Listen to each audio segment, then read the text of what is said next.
ঘুম থেকে উঠেই যদি হোটেলের ব্যালকনি থেকে এরকম কাঞ্চনজঙ্ঘা দেখা যায় তাহলে কিন্তু আলাদাই একটা ভাইবস হয়, সারা দিনের একটা ফুল এনার্জি চলে আসে।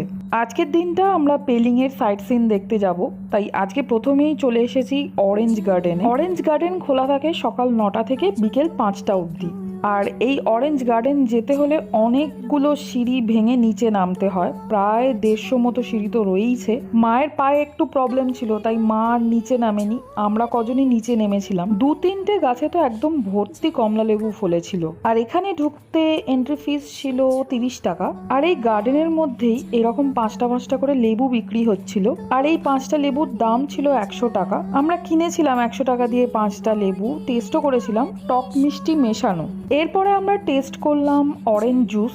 1 বোতল অরেঞ্জ জুসের দাম ছিল 50 রুপিস। এখানে কিন্তু অরেঞ্জ পাল্প সমেতই জুস বানানো হয়েছিল, জুসটাও ছিল টক মিষ্টি মেশানো।